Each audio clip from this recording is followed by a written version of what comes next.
Hi, I'm Colin and welcome to How to Paint Watercolours. So if you're ready, we'll get started and we'll paint this one. Hello and welcome back to Painting Watercolours. I've chosen this one. These are Antarctic mountains. I'm sorry, not Arctic mountains. And I've left a thin film of water on the paper, and I've just mashed out the top of these so that they keep clean when I add the paint. And this is almost a black and white photograph. There's no colour in it really, which allows you to do what you want with the sky really. So I'll give you a quick run round of the colours that I'm using in this, which is Naples yellow, pyrrole orange, phthalo blue or turquoise blue or French ultramarine, doesn't matter, Indian red, burnt umber, alizarin crimson, and a little bit of neutral tint should I need to darken anything down. I'm just going to bring this in here. Take some of the pyrrole orange, beautiful colour orange. This can tend to fade a lot. It's, for me, you know by now, for me a lot of this really can be about the sky. You can bring this into the yellow, you'll just end up with a different slight orange tinge.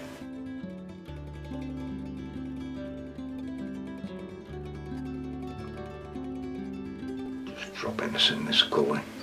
This allows you to bring some colour into the mountains as well. It's sometimes good to get away from colour in your photographs. It leaves you with your imagination, and that's what you should be using. So this is the phthalo blue, and drop some Indian red into that.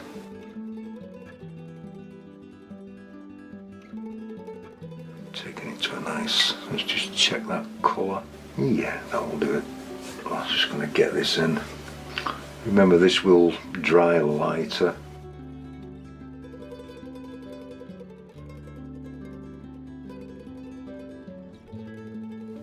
Try not to fiddle.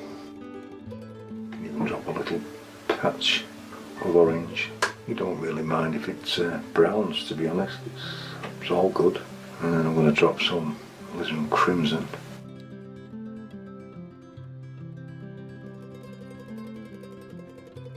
Allows you an extra colour that you can bring into the rocks or the snow, should you wish to do so. A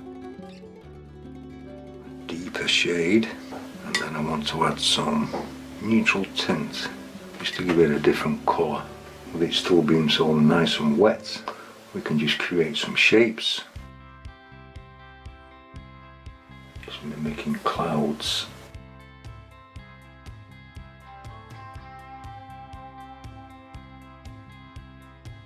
I have got the board laying flat for this.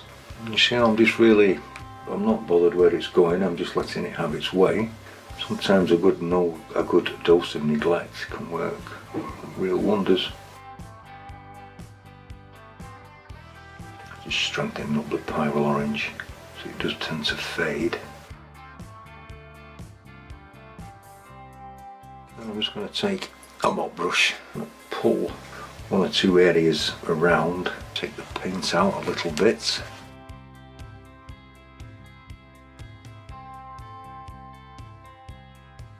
Just flicking it round and up.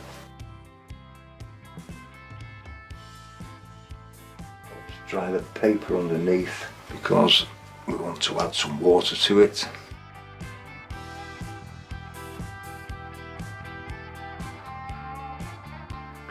Plenty of time to do this, it really is not a rush job.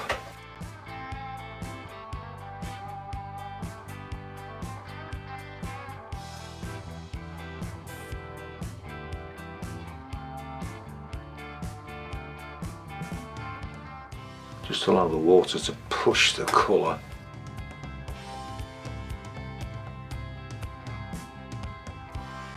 That's all I want to do to that really, I think.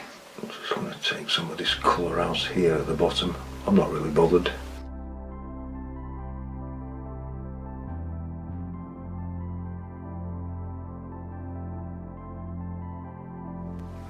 Just before it dries, I just want to put some extra little streaks in it, I thought. So I'm taking some pyrrole orange and a flat brush, and I'm just stroking some in very carefully. The paper's still very wet, but I don't want to disturb it too much.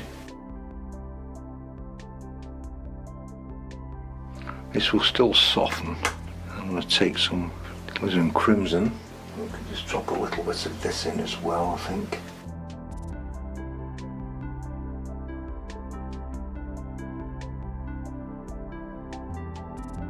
Just adds a little bit more to your sky.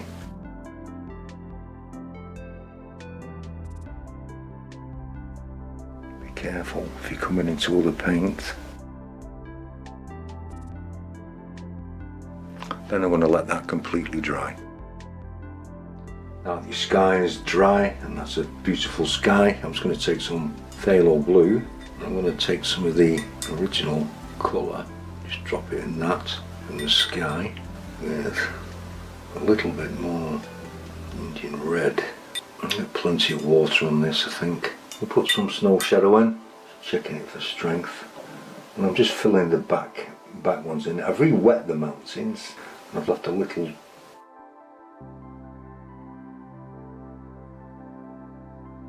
And we can begin to pull some shadow up.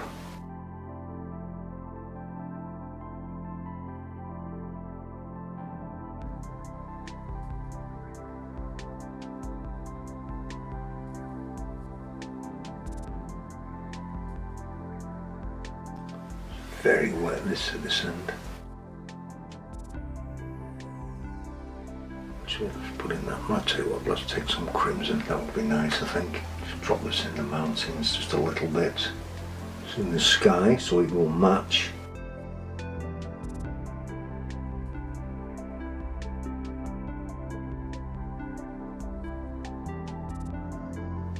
Softening it in.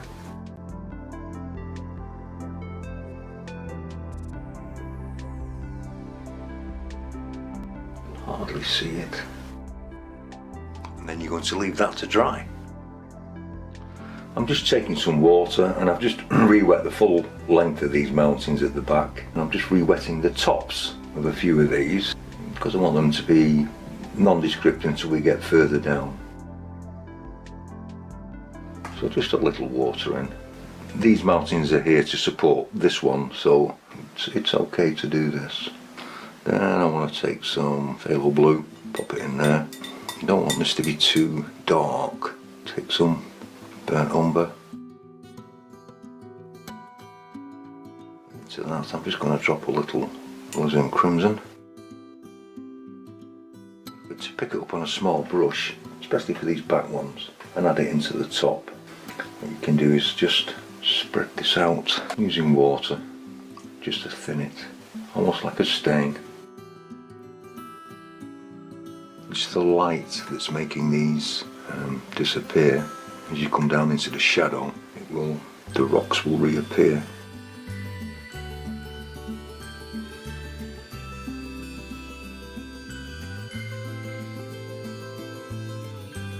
This one a little bit stronger as it comes forward.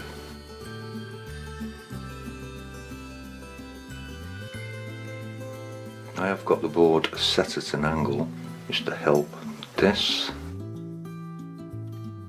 Fade some edges in. And I'm going to take some Indian red, drop this in as like an underwash for some of these at the front just to change it. And we're putting some rocks and crags in on this. Don't need this to show through. And then I'm just going to leave that to dry. Just put these mountains in with a dry brush technique with the mixture there, which is the phthalo blue, and I've just very little paint on the brush, and I've just put some snow and ice that falls into the ocean, and I'm just going to put some on the shoreline, just using the tips of the brush and just pulling it back.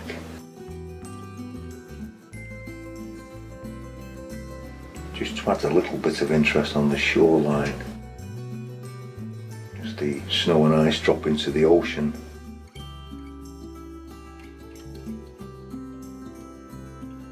Using the brush in the direction that I want the snow and ice to fall. I could have made this one bigger, but I kind of like it the way it is. Very little paint on the brush. We can put some cracks in on here.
can shape the mountain with the direction of the brush stroke.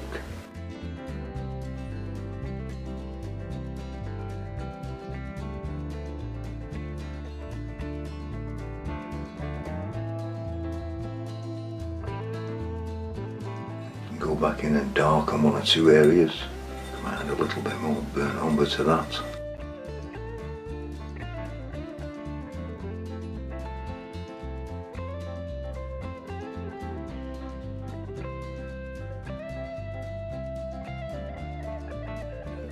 I do want this one to stand out beyond these, they're basically just supporting it.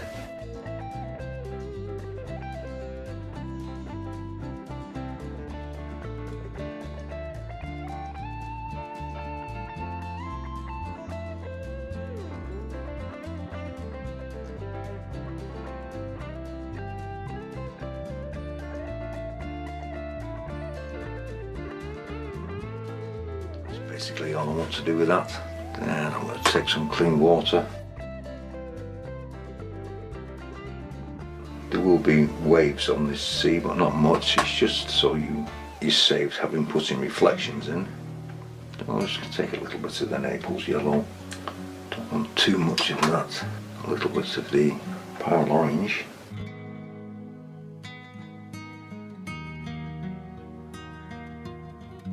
Touch of the alizarin crimson.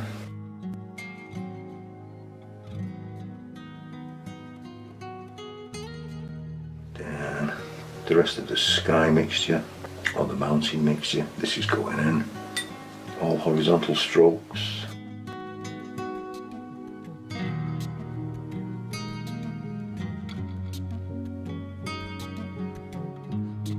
So I do want some of the undercolour to show through. Just deepening it.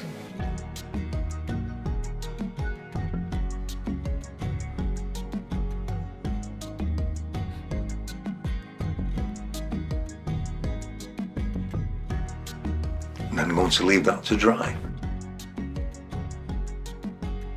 Once your sea's dried and your mountain is dry, you can just take a very fine craft knife and just with the point, especially in the darker areas, you can just scrape out. You know when you get that flecks of snow on the rock and it hits the sunlight, just be careful that you don't do too many. All you're doing is just removing paint, you're not cutting through the paper, you're just allowing some of it to show through.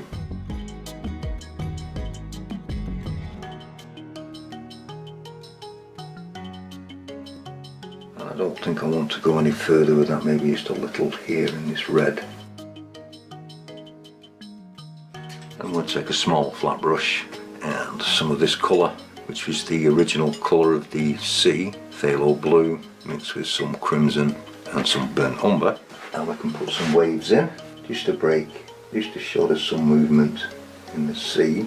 And this can take you some time. And I'm using a smaller brush for the back. We'll move to a bigger brush as we come forward.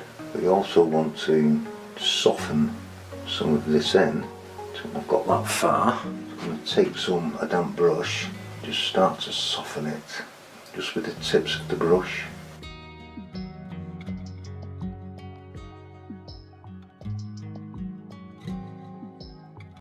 Doing this will save you having to put reflections in, just because you have a little bit of movement in the water.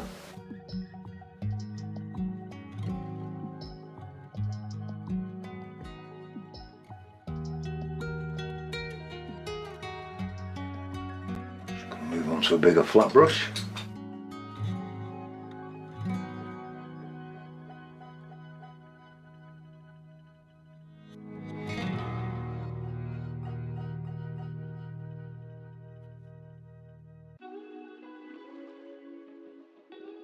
Softening it out once again.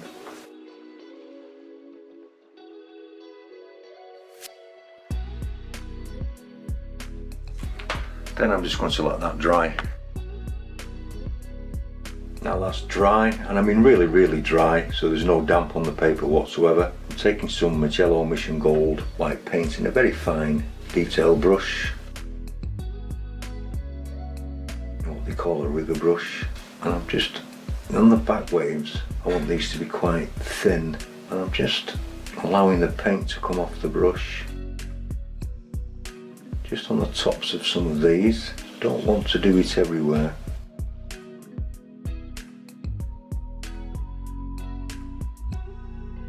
And you know, I don't want to do any more to that. I'm going to take some really dark paint. This is where you get to sign it, put a mount around it and frame it. I hope you've enjoyed this one. If you have, please click the like button and subscribe. Subscribers are always welcome. Clicking the like button and leaving a comment helps with the YouTube's algorithm, and it's completely free. All comments are welcome, and I'll see you next time. Thank you very much for watching.